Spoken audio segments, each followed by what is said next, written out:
అప్పగిస్తూ ఉన్నాడు.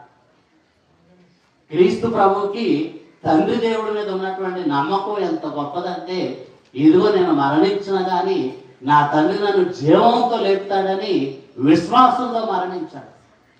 కొన్నిసార్లు మన నిత్య జీవితంలో దేవుడిని నమ్మడానికి, విశ్వసించడానికి అనేకమైనటువంటి సాక్ష్యాలు మనం దేవుడిని అడుగుతాం. కానీ ఆయన నీ మీద నాకు నమ్మకం ఉందని చూపించడానికి ప్రాణాన్ని కూడా విడిచిపెట్టాడు. అంత గొప్ప విశ్వాసం క్రీస్తు ప్రభు తండ్రి పట్ల చూపించాడు.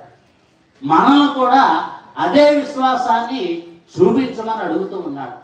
తిరుసభ కూడా ఇదిగో ఈరోజు ఏం చెప్తూ ఉందంటే, ఇదిగో ప్రభు మానవులందరినీ కూడా రక్షించాడు. ఈరోజు సంవత్సరం అంతా కూడా పరలోకానికి వెళ్ళినటువంటి ఆత్మలు ఈరోజు మనం చేసేటువంటి ఇక ప్రభు బలి వలన, ఇక ప్రార్థన వలన అనేక మంది, సంవత్సరంలో వెళ్ళినటువంటి మంది ఎక్కువ మంది ఈరోజు ఉత్తరి స్థలం నుంచి ప్రభు రాజ్యానికి వెళ్తారు.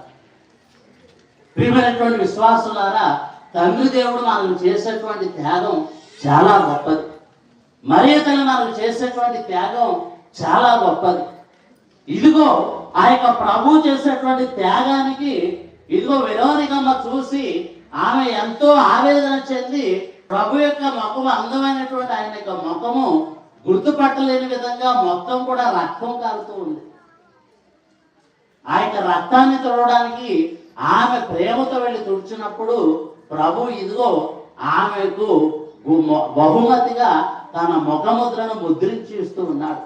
ఈనాటి కూడా ఆ యొక్క ముఖముద్ర మన మధ్యలో ఉంది.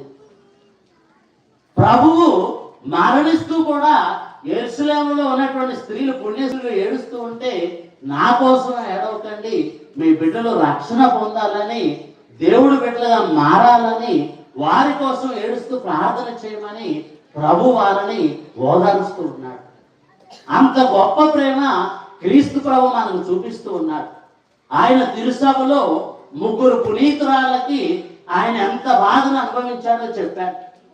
మధ్యది అనేటువంటి పునీతురాలకి, కతలీనం అనేటువంటి పునీతురాలకి, బ్రిజిత్ అనేటువంటి పునీతురాలకి ఆయన ఎంత బాధను, శిలో మార్గం అనుభవించాడో చెప్పినప్పుడు వాళ్ళ యొక్క బాధను రాసుకొని 13వ లియో పోప్ గారికి ఇచ్చినప్పుడు ఆయన ఇది దేవుడే, క్రీస్తు ప్రభు స్వయంగా చెప్పినటువంటి దర్శనం అని ఆ యొక్క పత్రాన్ని ఆమోదించి, ఇదిగో ప్రభు యొక్క సమాధి, ఖాళీ సమాధిలో ఈరోజు కూడా ఆ యొక్క పత్రాన్ని ఇచ్చారు. ప్రభు చెప్పినటువంటి మాట, నా శరీరం అంతా కూడా గాయాలైపోయింది,